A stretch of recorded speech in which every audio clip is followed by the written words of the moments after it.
You're watching NewsX. I am Rishabh Gulati. Satyameva Jayate. It's the Indian national slogan. The truth be victorious. This is the land, remember, of Gandhi's Satyagraha, the campaign for the truth. As we speak, Canada's Prime Minister Justin Trudeau wants India to be placed on trial in the court of international perception. We Indians stand accused of despotism, Chinese-style antics, bloody murder of foreign citizens. Now, in the service of King Charles, Justin Trudeau is out today trying to be the sad and sorry victim of India's barbaric ways. So let's tell the truth. The truth is, Mr. Trudeau, it's not India that should be on trial. It's you.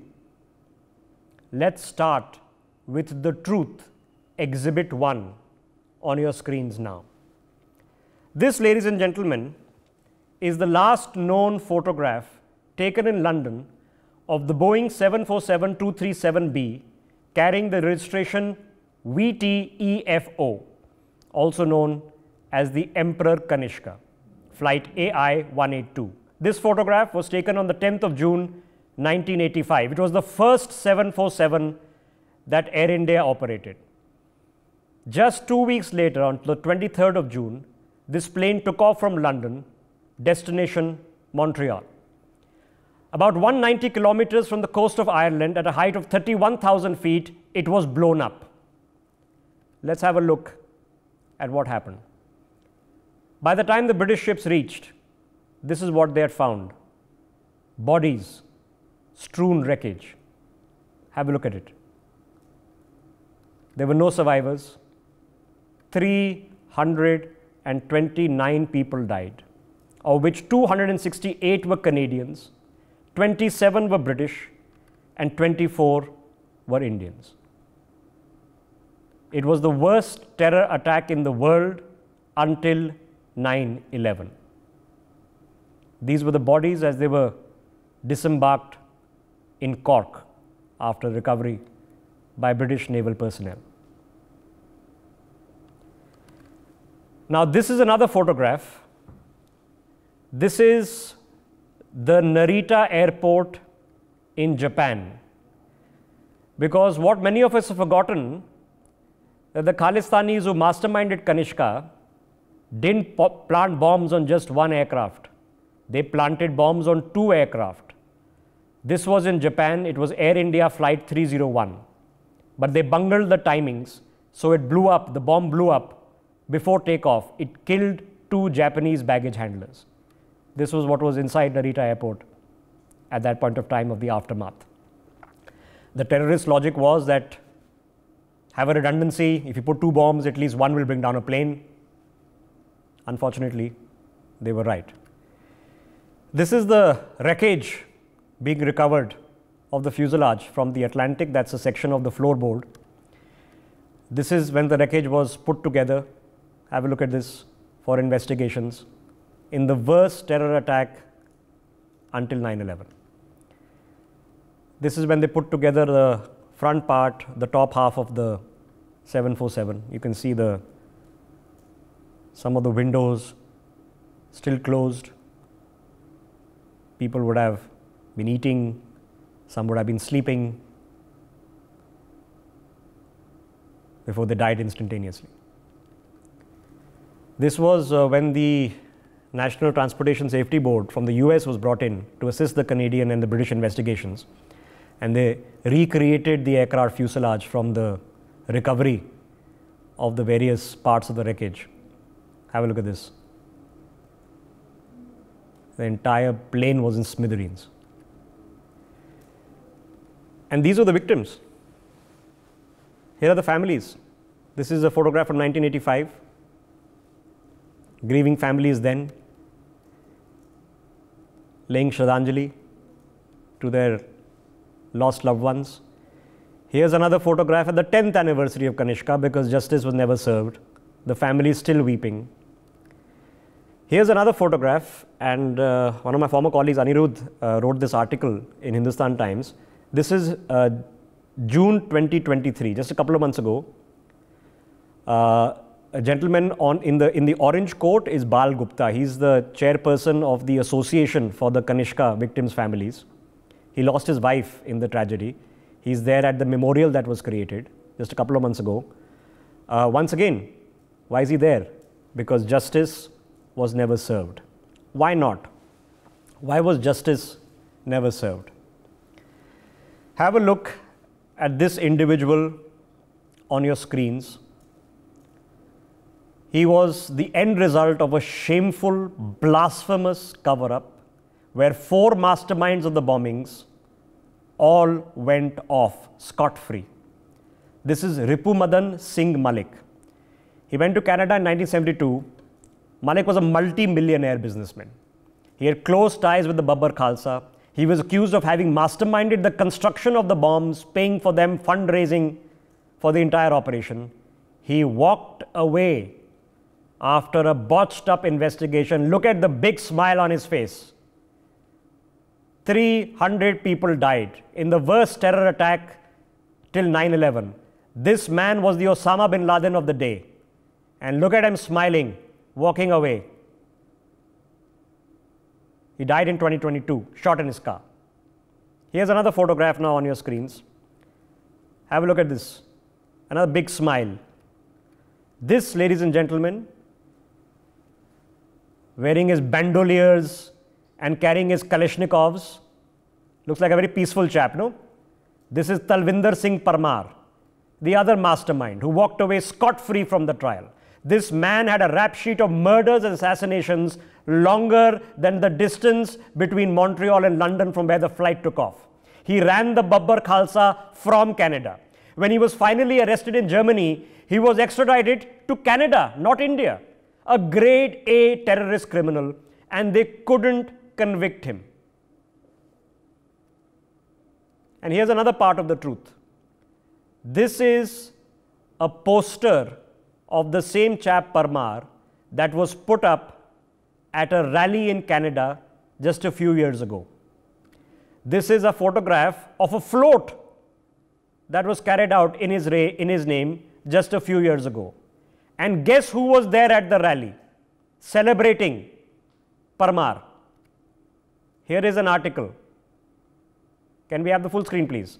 Jagmeet Singh defends appearance at Sikh Independence Rally. Published March 14th, 2018. And look at what Jagmeet Singh had to say.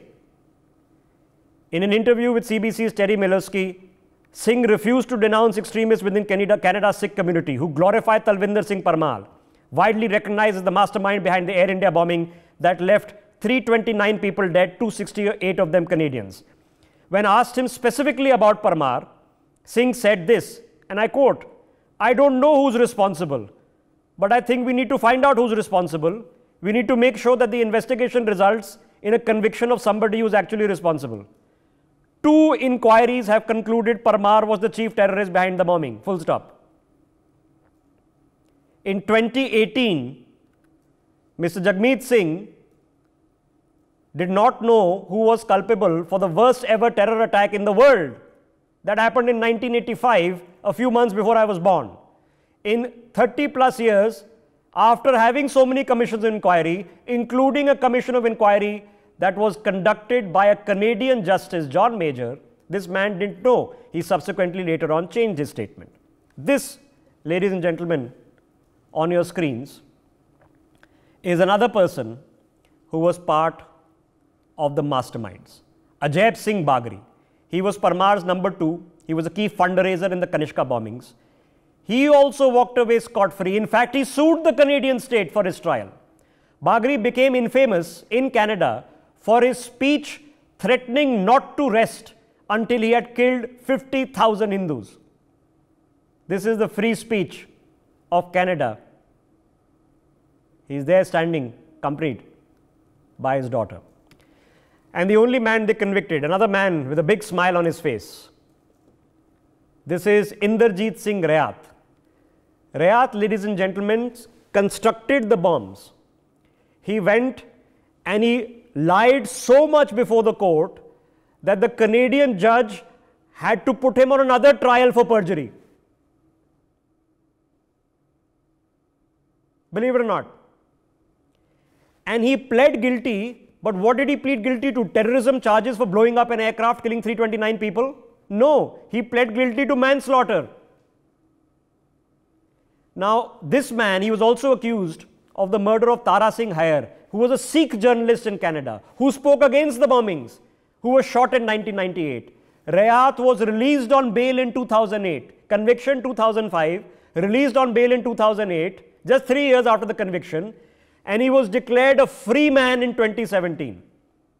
He is back living free in Canada, roaming around in Canadian society. Look at this. Let me read out from this. Canadian publication. Many people believe Rayat's falsified testimony was what caused Malik and Bagri to be acquitted. Rayat was the only person ever convicted in connection with the bombings. The victims' family members still believe that justice would have been served had Rayat provided accurate testimony during Malik and Bagri's trial. That's a quotation from the Indian Express. And this is him being released. Reporter from British Columbia, Inderjeet Singh Rayat, Air India bomb maker, gets out 30 years later. His bombs killed 331 people, but still no remorse. Published in the Canadian press. This, ladies and gentlemen, is Justice John Major. And the book in front of him is entitled A Canadian Tragedy. It's a 5-part, almost 5,000-page report into the epic bunglings of the Canadian state and intelligence, both in the run-up to the bombing, which was a terror attack, and in the subsequent trial that took place. Let me read out what this person said, and it's highlighted at the bottom of your screens. The level of error, incompetence, and inattention which took place before the flight was sadly mirrored in many ways for many years in how authorities, governments, and institutions dealt with the aftermath of the murder of so many innocents. Now, some would call it error, incompetence, and inattention. Others would call it a cover-up. Ambassador Baswati Mukherjee is joining us on the broadcast with us. Ma'am, I have a copy of the full 5 volumes of the Justice John Major report into Air India Flight 182. I'm going to go through it bit by bit. I just want your thoughts on this, on how everybody who conducted the worst terror attack in the world until 9/11 walked away. How did that happen? How could that happen? You are very right, Rishabh. How could that happen in a country where Trudeau says believes in rule of law, where Trudeau says human rights of its citizens are respected, where Trudeau says that he will not permit any extrajudicial killing of Canadian citizens on their soil. He doesn't say Canadian terrorists, Canadian citizens. Point is that Canada, under Trudeau's father, Pierre Trudeau, denied justice to 329, as you rightly pointed out, plus 2 Japanese, which makes it 331 innocent people who paid with their lives, and their families were not able to feel they have redeemed in some way their sorrow by getting justice for those who gave their lives up. This country, Canada, has been a safe haven for the Tamil terrorists, LTT, a safe haven for Khalistanis, and now we see that a country which has denied justice to those who have been indicted formally and through expertise provided by the Americans, who played a very important role, if I recall right, in the great tragedy of 1985. They have not received any justice. So under those circumstances, it is ludicrous and absurd for Justin Trudeau to now pretend that our great country is organizing extrajudicial exterminations. I will not call it assassination, because these are exterminations because they are vermin. Exterminations in Canadian soil. Why should we do that? This is a speciality of the West. Who took out Osama bin Laden? No, but ma'am, is it also the speciality of the West to cover up terror attacks? Absolutely, unless they are affected. No, but this is affected. This is 290 Canadians who died. The 268 Canadians died. I presume many of them were white Canadians, and still they covered up. And in fact, this cover up continued all the way, as you rightly pointed out, until 9/11, where the enormity of the killing was such that the West could no longer. Okay, so ma'am, let me just read out some parts from this report. It's 5,000 pages, and I intend to go on through this for the next couple of weeks because there's enough material here. It requires a lot of detail. So this is a Canadian Commission of Inquiry. For people watching the broadcast, at the end of the Canadian Commission of Inquiry, a public apology was issued by then Prime Minister Stephen Harper at the bungling that took place. So let me just read out. In the spring of 1986, almost a year after the bombing, the RCMP, which is the Royal Canadian Mounted Police, again contacted person 1 and asked him to take a polygraph test on the information he had provided about the November plot. He agreed and passed the test a few weeks later. After person 1 passed his polygraph test on May 1986, Corporal Donald De Bruin concluded that information provided by person 1 and person 2 has been substantiated. In June 1986, Chief Superintendent Norman Bellinger sent a telex listing the main suspects in the RCMP Air India investigation as including Parmar, Johal, Gill, Bagri and person 2. Believe it or not, this went on, and a full details, and this is the conclusion of the report. Though these and other details about the November plot were not recognized or discovered until long after the actual bombing of Flight 182, they support the conclusion that there were numerous missed opportunities for intelligence gathering in the pre-bombing period that, had they been pursued, would at a minimum have provided valuable insight into important Sikh extremist participants' activities and methods of destruction contemplated. This conclusion defies reasonable explanation, says the Canadian inquiry, into why they could not connect the two. I want to go further into the observations. In the pre-bombing period, the RCMP received information about a plot to bomb an Air India plane from 2 independent sources. Despite this corroboration, they viewed the intelligence with extreme skepticism and were reluctant to follow up on the lead. These failures posed challenges for the agencies in terms of their assessment of the threat. Despite seemingly clear connections to presumed participants in the bombing, the RCMP continued to deny, up to and including its submissions to Bob Rae and its testimony at this inquiry, and the inquiry took place 30 years later, that there was any connection. Now, is that incompetence, Ambassador Mukherjee, that they just have no idea what was going on? It was completely clueless, you know, what hey and what ho took place, and oopsie daisy took place. I don't know whether it's just simply incompetence, Rishabh, or it is lack of political will, because it would appear to me that these Khalistani terrorists have been able to build up a cozy relationship with people in power in Canada, and maybe there was a nexus between them and Canadian politicians who did not want them to be fully exposed, because it could then expose the nexus between them and Canadian politicians. So I find it difficult to believe that the Royal Canadian Mounted Police, who have a reputation for a certain amount of efficiency, could have been so incompetent and so bungling as to let them off in this manner.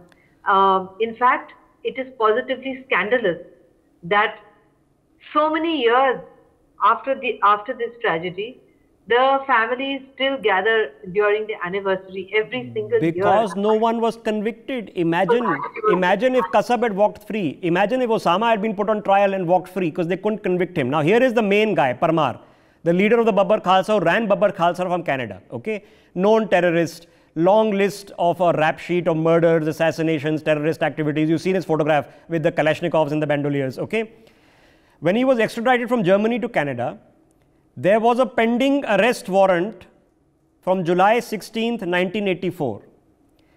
The inquiry concluded that it took obtaining the Parmar warrant, right here, it took them until September 17th to do the preparatory steps, Then another 5 months were taken just to issue the warrant, which was pre-existing under the Official Secrets Act of Canada, even before he had been extradited. Warrant application delayed is the subheader. You can go page after page after page after page. Now, the extremely interesting thing, and there are 5 pages on just the warrant being delayed, okay? 5 months after original application was a warrant against Parmar issued. There you have it, okay? Now, I just want you to draw your attention to something I found riveting, and I did not believe that this was happened. Ladies and gentlemen, you won't believe it as you hear it. Volume 2.1.4, it's called the Duncan Blast. The Duncan Blast incident occurred 3 weeks prior to the bombing of Air India Flight 182.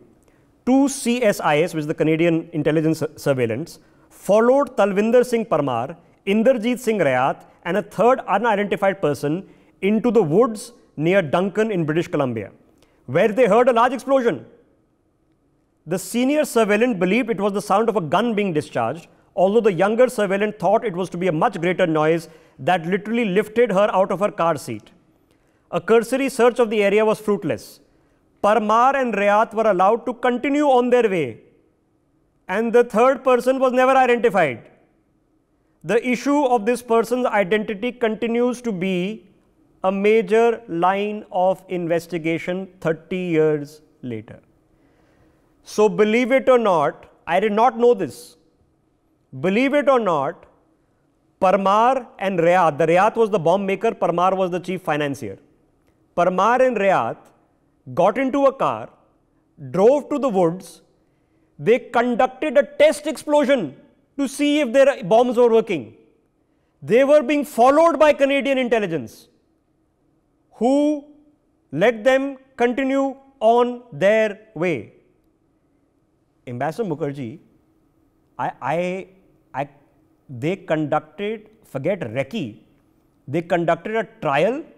They were being followed by Canadian intelligence, which means what? I don't know how to say this. Which means what? How do I say this? That they did this and they walked away. It seems incredible, Rishabh. They did what we call in the Foreign Service a dry run, a successful dry run. And if they were being watched by Canadian intelligence, the least thing that the Canadian intelligence should have done was to have arrested them and conducted an immediate inquiry, in which case, as I presume the report will demonstrate later, that had that been done, then AI 182 Emperor Kanishka, which as you rightly point out, was the oldest 747. I have flown on that aircraft, by the way, before it was brought down in a different journey. It would not have met the fate that it did off the coast of Ireland. So it is really not. I would title that report not a Canadian tragedy. It's a global tragedy. It's a tragedy because it shows the triumph of terrorism over rule of law, the triumph of terrorism over human rights, all the very points that Mr. Justin Trudeau tries to make vis-a-vis India actually hold true for his own country, Canada. It's okay. This is Canadian intelligence, which is doing a fabulous job right now of claiming to have some WhatsApp chats or whatnot. Okay, this is Canadian intelligence, and the credibility of Canadian intelligence. I'm going to read it out. On June the 4th, the CSIS physical surveillance unit set up at the vicinity of Parmar's house. However, at 9:48 a.m., they lost their targets and did not pick them up until 2 p.m. In the early afternoon, Jarrett and Lowe, who were the agents, followed a maroon car driven by Surjan Singh Gill with Parmar and a person they believed at the time to be his son. They went to the Horseshoe Bay ferry terminal. When they reached the terminal, only Parmar and his son boarded the ferry. Only 2 of the surveillance cars were able to make it on the ferry in time, just half of the surveillance team's usual complement. During the ferry trip, Jarrett observed Parmar attempting to make a phone call. First, trying to charge it to his home phone. He could not do so because there was nobody at home to approve it. Parmar then told the operator that he just wanted to leave a message with Mr. Singh at a particular phone number. He paid $2.90 and called someone for 1 minute. Then, once they landed at 7 p.m., they left the Auto Marine Electric and drove out of town at a high speed, reaching speeds up to 120 kmph. Riyad's car stopped in a wooded area and then backed off south of the Highway 18 along a dirt road that ended in a cement barrier. The surveillance team of Lowe and Jarrett parked their car at a distance. This is now the testimony of what happened. Lowe described the sounds as follows. A loud explosion or bang or rifle shot or whatever, I couldn't describe it at that time. I thought it was a rifle shot at that time. And it scared the hell out of me, to be honest with you. And I was hiding behind a tree and climbed further down behind the tree because I didn't know what was going on. It was a matter of about a minute or 2 minutes after the sound that the two individuals appeared back to the car. The young fellow got out of the car and all three were around the back. Mr. Riyad's head disappeared as he was putting something in the back of the trunk. All three got back into the car at that particular time. So, ladies and gentlemen, this was a trial run of the Kanishka bombing, which was happening under Canadian intelligence surveillance. What he was putting at the back of the trunk was the remnants, perhaps the other extra bombs that he had made. One, of course, would be planted in London and the other would be planted in Narita in Japan.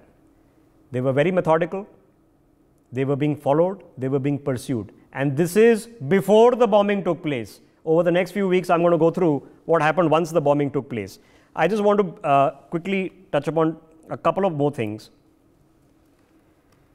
This, ladies and gentlemen, is Prime Minister Modi with former Canadian Prime Minister Stephen Harper. This is them visiting the Kanishka Memorial and meeting with the family members of the deceased. Now, this was possible because Stephen Harper was not trying to befriend the Khalistanis. So, he apologized for the botched up investigation and he went with India's Prime Minister to the memorial to pay respects. And this is what's happened under Justin Trudeau. Hindu temple vandalized in Canada. Police describes it as a hate-motivated incident. Here's another one. Hateful act, outrage after vandalism of Hindu temple in Canada's Brampton. Here's another one. Hindu temple vandalized in British Columbia. And this is what they've done to Indian diplomats. Identified this, there's Ambassador Verma, Ambassador Sandhu. They put their photographs in most wanted posters and banners across Khalistanis. Okay? And this was tolerated by the Canadian state. No problem. Huh? This is not the truth. This never happened. Now, I just wanted to show you some visuals on your screens. This is the Khalistani referendum taking place. What is this? This is not the truth. This never happened. This took place. Okay. And the problem has become so serious, that the Canadian envoys, their High Commissioner in New Delhi, he is so obtuse that he cannot tell the difference between the Sikh faith, of which there are millions of followers across the world, most of them in India, and Khalistanis, who are a separatist terrorist organization. He can't tell the difference. Because when he's asked about Khalistanis, he talks about faith. The Khalistanis do not represent the faith of Sikhism. And at the time, he probably learnt it. Listen to this. Then I'll leave a last word and let's wrap this up. Listen to this. Sikh people and people of all faiths from India make a very important contribution to Canadian society. So will you visit regularly here in Canada or India? I live in the neighborhood, so I look forward to coming back. One more question related to in your country, that how your government is dealing with the outfits called Khalistan, and which is known as anti-India.